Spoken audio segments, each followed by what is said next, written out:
Bem, pessoal, vamos para a nossa aula de Química para o Enem. Eu sou a professora Patrícia Barra e o assunto da nossa aula de hoje é sobre tabela periódica.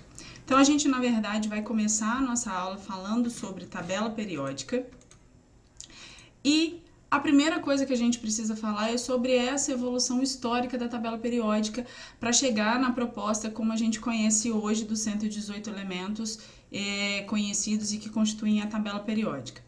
Então, quando a gente começa a analisar, a gente percebe aqui, por exemplo, que a primeira proposta da tabela periódica começou lá com a lei das tríades de Dobenheimer, em que a proposta de Dobenheimer era o seguinte, que a massa do elemento do meio, ele organizou os elementos em trios, de maneira que a massa do elemento central era a média da massa dos elementos das extremidades. Então, eu tenho aqui o exemplo do sódio e esse sódio ele vai ter a massa média entre a massa do lítio e a massa do potássio. Então, a massa do sódio é 23, que seria uma média entre o lítio e o potássio.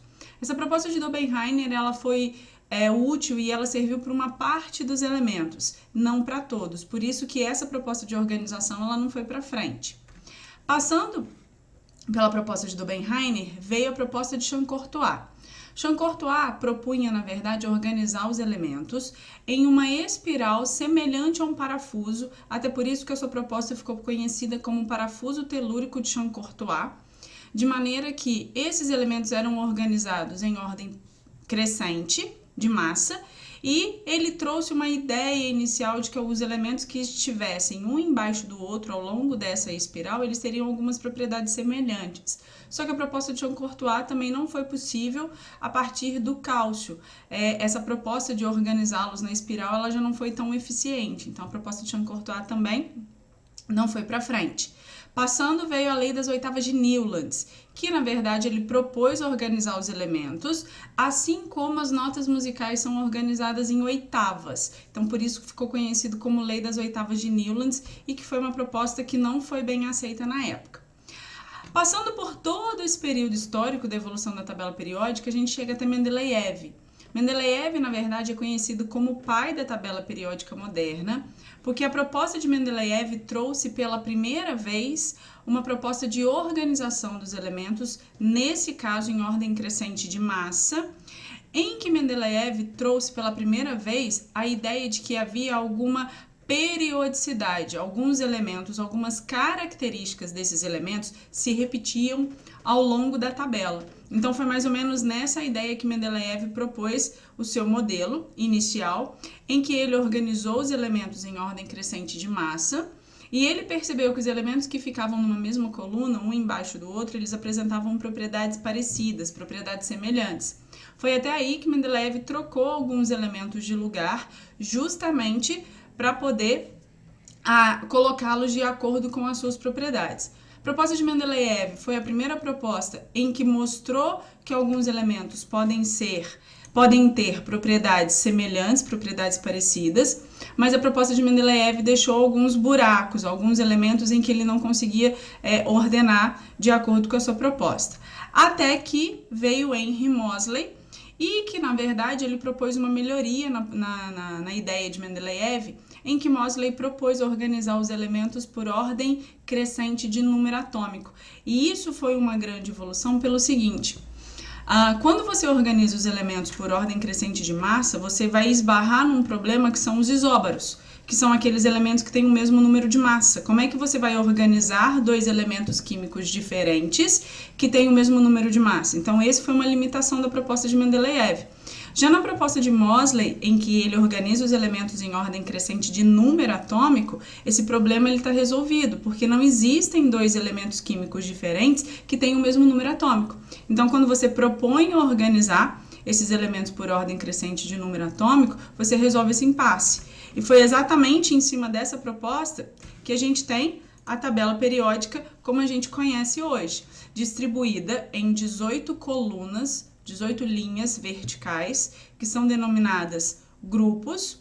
Até pode ser que vocês ainda vejam algumas denominações como família. Essa é uma denominação um pouco mais antiga, que a IUPAC não recomenda mais. Então, a gente está trabalhando com a denominação de grupo. São 18 grupos, são 18 linhas verticais, 18 colunas que a tabela periódica hoje é dividida.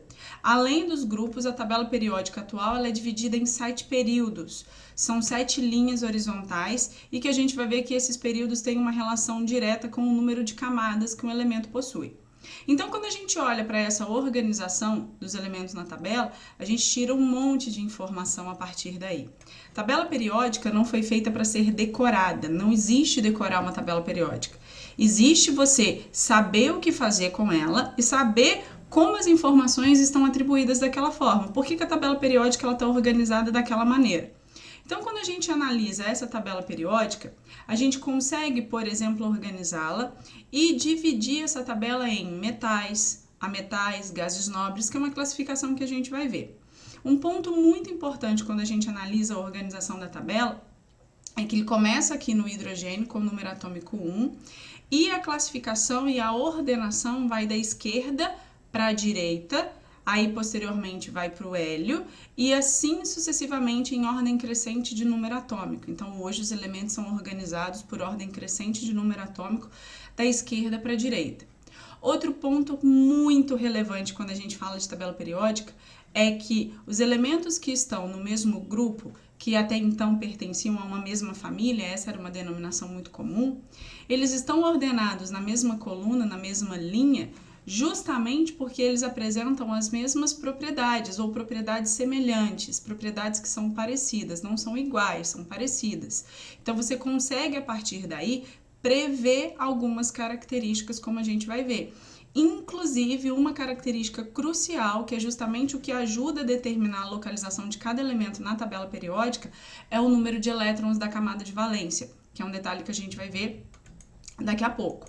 Então, quando a gente olha para essa distribuição dos elementos na tabela, eu tenho exatamente a ideia de que os elementos são distribuídos em 4 grandes classes. Eu tenho a classe dos metais, dos ametais, do hidrogênio e dos gases nobres. Então, aqui eles estão divididos de acordo com as suas características, que vão me ajudar a entender muito o assunto de ligação química, que tipo de ligação cada elemento faz. E esse é um ponto importante quando a gente olha aqui para a tabela periódica, é justamente identificar que em função da sua localização, você consegue prever ou você consegue deduzir algumas características desses elementos, inclusive quantos elétrons eles têm na camada de valência e, consequentemente, o tipo de ligação que eles fazem. Então, quando a gente fala aqui, por exemplo, do hidrogênio, o hidrogênio ele é um elemento atípico quando comparado aos outros elementos que estão na mesma coluna que ele, que é o que a gente vai ver aqui agora. Então, na verdade, o hidrogênio ele só está alocado aqui na primeira coluna porque ele tem um elétron na camada de valência, assim como todos esses outros elementos que estão na primeira coluna. Mas o hidrogênio, tanto que a coloração dele é até diferente, o hidrogênio ele não tem características parecidas com esses elementos que vão ser denominados metais alcalinos. O grupo pertencente aos metais alcalinos começa no lítio. O hidrogênio é o grupo do eu sozinho. Ele não faz parte dos metais alcalinos, mas ele só está alocado aqui na primeira coluna por conta de ter um elétron apenas na camada de valência. Essa é a única similaridade que eles têm. O hidrogênio, por sua vez, ele tem um elétron na camada de valência, mas ele não pode perder o único elétron que ele tem. Então, a tendência do hidrogênio é ganhar um elétron ou compartilhar um elétron, porque o objetivo do hidrogênio, a estabilidade do hidrogênio, ela é alcançada quando ele fica parecido com o gás nobre hélio. Quando a gente fala dos gases nobres, que aí é um ponto que eu já vou até chamar a atenção, os gases nobres, eles são conhecidos como os elementos que são estáveis sozinhos. Os gases nobres são os únicos elementos que formam moléculas monoatômicas. Eles não precisam se ligar a ninguém para ser estável e por isso que eles já são encontrados dessa forma na natureza. E esse critério de estabilidade dos gases nobres é obtido a partir da sua distribuição eletrônica. Os gases nobres possuem, de um modo geral, com exceção do hélio, 8 elétrons na camada de valência. Então, esse critério de estabilidade, um átomo busca a estabilidade, ele se liga a outro átomo em busca dessa estabilidade quando ele atinge o octeto, é o que a gente vai denominar de regra do octeto, e que essa regra explica boa parte das ligações químicas, boa parte, não todas elas, tá? Então, de um modo geral, os elementos vão ganhar, perder ou compartilhar elétrons em busca de atingir a estabilidade, em busca de atingir 8 elétrons na camada de valência. Algumas exceções vão acontecer nessa história. O hélio é uma delas, porque o hélio é estável com apenas 2 elétrons na camada de valência, e o hidrogênio ele busca essa estabilidade tendo uma distribuição semelhante à do hélio. Então, voltando aqui, os outros elementos da tabela, que a gente vai definir classe como metais ou ametais, são denominados os metais aqueles que têm de 1 a 3 elétrons na camada de valência. Quando você faz a distribuição eletrônica, quando você identifica qual é a camada de valência, se ele tiver, de um modo geral, de 1 a 3 elétrons, ele é denominado um metal. Se você tem a distribuição eletrônica de um determinado elemento e ele tem, de um modo geral, de 4 a 7 elétrons na camada de valência, ele é denominado um ametal. E aí, quando eu me refiro aos ametais, eles têm uma tendência a ganhar ou compartilhar elétrons, porque é mais fácil ganhar ou compartilhar 4, 3, 2 elétrons para chegar nos 8, que é o objetivo da estabilidade lá no octeto, do que perder.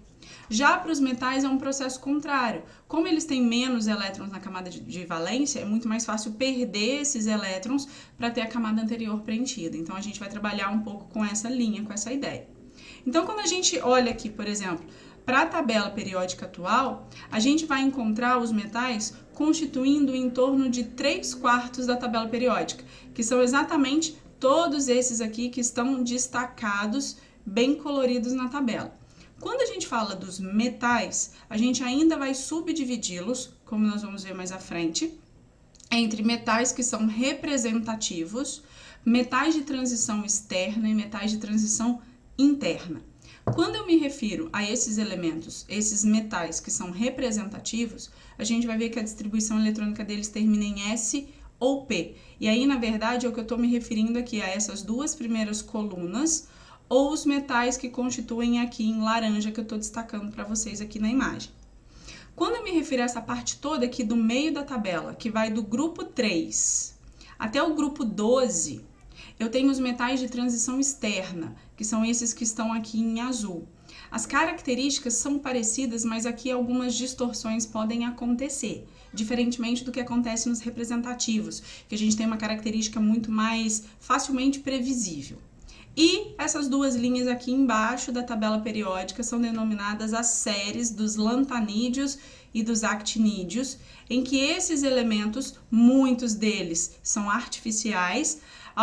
Esses elementos, eles constituem os metais de transição interna. Eles estão alocados fora da tabela, nessa parte de baixo da tabela, por uma questão de organização da tabela periódica para poder ficar mais fácil. Então, a gente tem aqui os metais, que constituem, de um modo geral, 3/4 dos elementos encontrados na tabela periódica, com as suas características. Alguns pontos importantes que a gente vai falar dos metais têm muito a ver com as características. Por exemplo, com exceção do mercúrio, os metais são sólidos à temperatura ambiente. O mercúrio é o único metal líquido à temperatura ambiente. O galho, ele é um metal sólido à temperatura ambiente, mas ele tem um ponto de fusão bem baixo. Então, você consegue, por exemplo, em torno de 30 a 35 graus, o galho torna-se líquido. Mas aí já é diferente, porque quando a gente fala de temperatura ambiente, a gente está falando em média de 25 graus. Apenas o mercúrio é líquido à temperatura ambiente e o galho é um outro metal que tem um ponto de fusão bem mais baixo. Todos os outros metais encontrados na tabela já vão apresentar um ponto de fusão mais elevado e é por isso que eles são sólidos à temperatura ambiente. E aí vem muito das características dos metais. Os metais são bons condutores de calor e eletricidade no estado sólido. Então, eles são utilizados, por exemplo, para fios condutores. Fios de eletricidade são fios de cobre, que é um metal excelente condutor de eletricidade, assim como o ouro e entre outros. De um modo geral, eles têm de 1 a 3 elétrons na camada de valência e eles têm uma tendência muito grande a perder esses elétrons.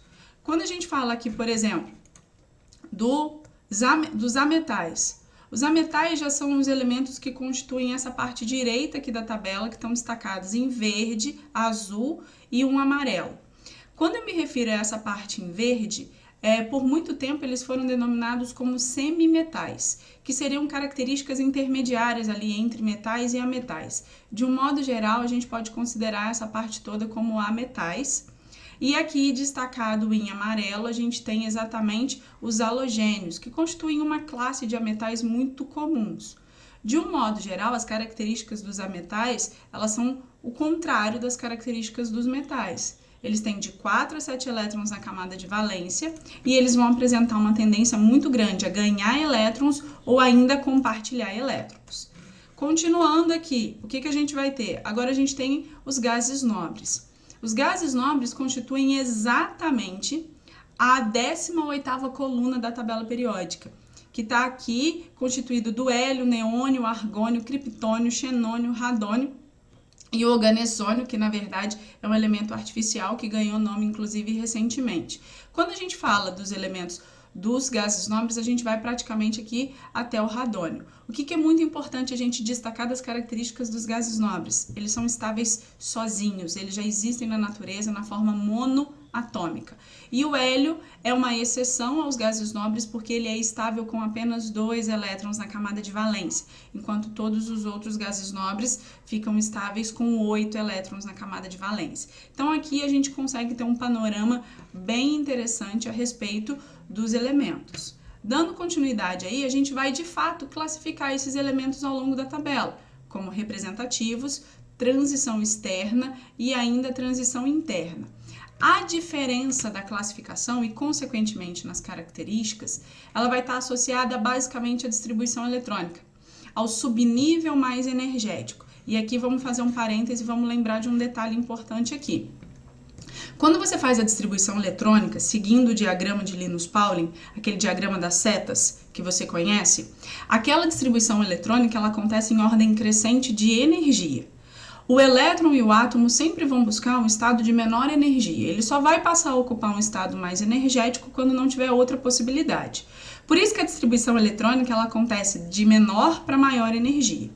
Quando você termina a distribuição eletrônica, o último subnível ele é o seu subnível mais energético, porque se você está trabalhando com uma ordem crescente, o último é o subnível mais energético.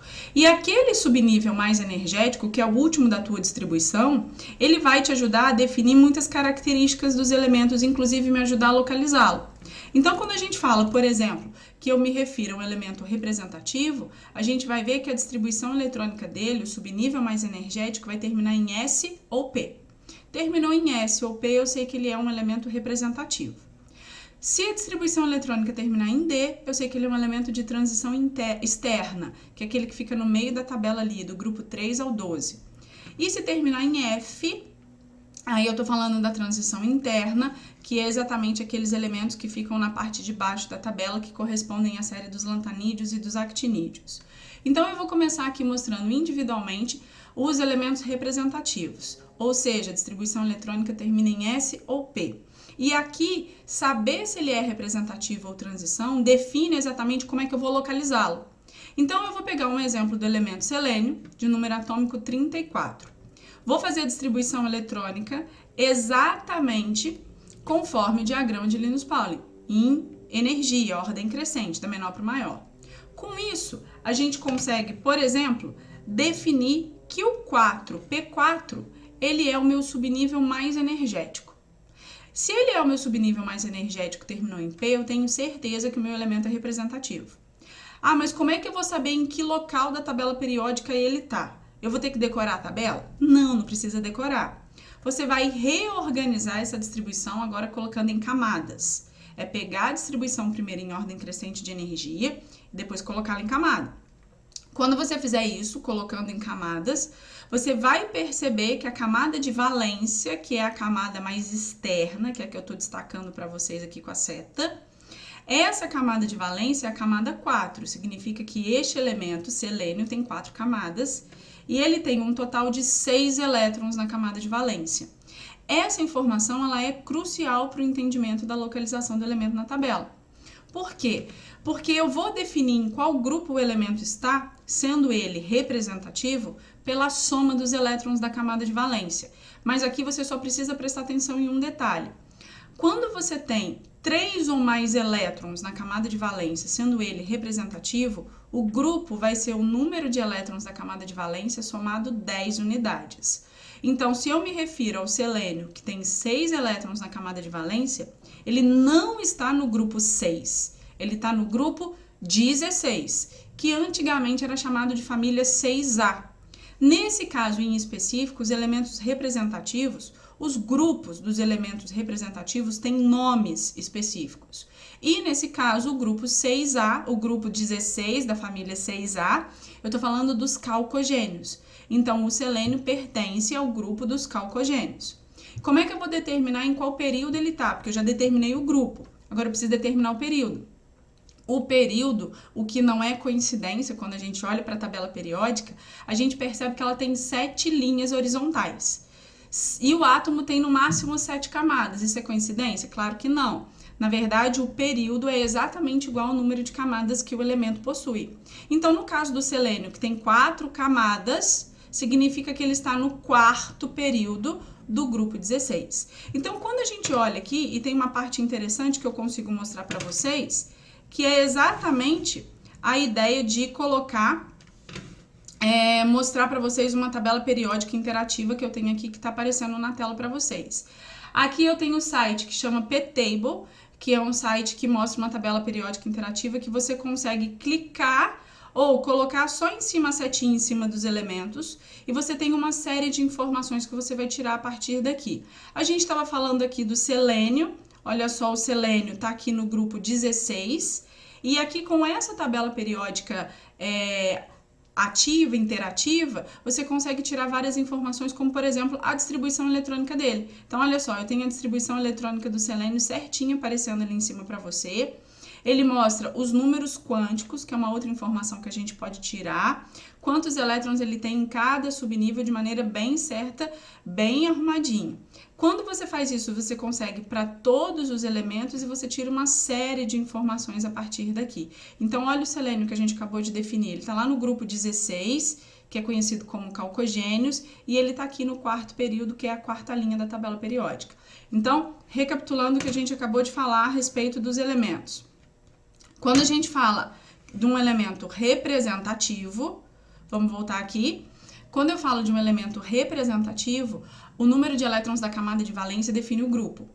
E o número de camadas que ele possui define o período, certo? Agora, se esse elemento for um elemento de transição externa, as coisas mudam um pouquinho de figura e é algo que você precisa ficar atento. Primeiro, o que você vai fazer é fazer a distribuição eletrônica em ordem de energia normal, como a gente já está acostumado a fazer. Posterior, você vai também organizar por camadas. Aí você vai organizar dividindo por camadas. Quando você fizer a distribuição eletrônica em ordem de energia e a distribuição terminar em D, você sabe que ele é um elemento de transição externa. E aí, na verdade, para determinar a localização do grupo, não basta olhar os elétrons da camada de valência. Na verdade, o que vai acontecer é que você vai somar os elétrons da camada de valência com os elétrons do subnível mais energético. Nesse nosso caso, o subnível mais energético, que é o da distribuição de energia, ele é o 3d6, então tem 6 elétrons ali no subnível mais energético. Quando a gente reorganiza essa distribuição, colocando por camadas, eu percebo aqui que tem 2 elétrons na camada de valência. Então, se eu for olhar a localização, o grupo desse elemento, que no caso o ferro, eu vou somar 6 com 2, ele está no grupo 8. Nesse caso, eu não acrescento número nenhum. Eu simplesmente vou somar o número de elétrons da camada de valência com o número de elétrons do subnível mais energético quando ele for transição externa, ou seja, quando o subnível mais energético for D. E a localização do período, ela é igual para todo mundo, porque o período é igual ao número de camadas. Então, nesse nosso exemplo, eu tenho o elemento ferro, que está lá no 4º período, na 4ª linha horizontal, e está lá no grupo 8. Então, vamos voltar para conferir isso aqui lá na tabela periódica do elemento, em que eu tenho, por exemplo, a busca dele lá na tabela periódica interativa que eu estou abrindo para vocês aqui. Vamos lá, vamos abrir. Voltando aqui então na tabela periódica, olha a localização do ferro que eu acabei de mostrar para vocês.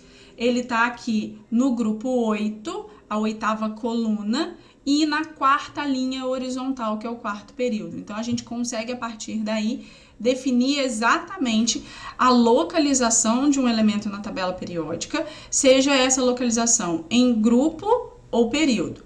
Continuando, a gente vai agora falar dos elementos de transição interna, que são aqueles cuja distribuição eletrônica termina em F. Se você fez a distribuição eletrônica em ordem de energia, terminou em F, você sabe que ele é de transição interna, então ele vai pertencer àquelas duas séries. Para os elementos de transição interna, a gente não vai falar em grupo, a gente não vai falar em família, a gente só vai falar em série. Eu tenho duas séries, a série dos lantanídeos e a série dos actinídeos. Então, você vai simplesmente conseguir definir se aquele elemento pertence à série dos lantanídeos ou à série dos actinídeos. Mas como é que a gente vai diferenciar se é a série dos lantanídeos ou actinídeos? Pelo período, pelo número de camadas que ele tem. A série dos lantanídeos pertencem ao sexto período. Então, se você fizer a distribuição eletrônica terminar em F e ele tiver 6 camadas, ele pertence à série dos lantanídeos. Se eu fizer a distribuição eletrônica terminar em F, mas ele tiver 7 camadas, ou seja, ele vai estar no sétimo período, então ele pertence à série dos actinídeos. Olhando o exemplo aqui do plutônio, que é um elemento de número atômico 94. Aí aqui está a distribuição eletrônica para vocês em ordem crescente de energia. Eu fiz a distribuição e eu percebi aqui em destaque para vocês que o subnível mais energético é o 5F6. Então, terminou em F, eu sei que ele é um subnível mais energético, então eu sei que ele vai ser de transição interna. Quantas camadas ele tem? Para eu saber quantas camadas ele tem, eu preciso olhar o número que vem antes da letra, que representa a camada. O maior número que eu encontro é o número 7, que está aqui no 7S2. Isso significa que ele tem 7 camadas. 7 camadas significa que ele está no sétimo período. Então, nesse caso, o plutônio ele pertence à série dos actinídeos. Se a gente voltar lá na tabela periódica interativa, a gente vai perceber aqui que o plutônio está aqui embaixo, como eu estou mostrando para vocês aqui destacado, que está na mesma linha, na mesma série do elemento actínio, por isso que ele é chamado de série dos actinídeos, que está aqui constituindo o sétimo período. Então, o plutônio ele pertence à série dos actinídeos. A gente não vai definir, a partir daí, a gente não vai definir grupo ou família para eles. A gente só vai definir a respeito de série. Certo? Bom, pessoal, eu espero que tenha sido proveitoso para vocês. Qualquer dúvida que vocês tenham, mandem mensagens, mandem nos comentários aí do vídeo, que eu tô aqui disposta para poder ajudá-los sempre no que vocês precisarem. Esse é o meu Instagram, @profpatriciabarra, sempre coloco novidade, coisas muito bacanas lá para vocês, resumos de química, coisas bem legais que vale muito a pena seguir.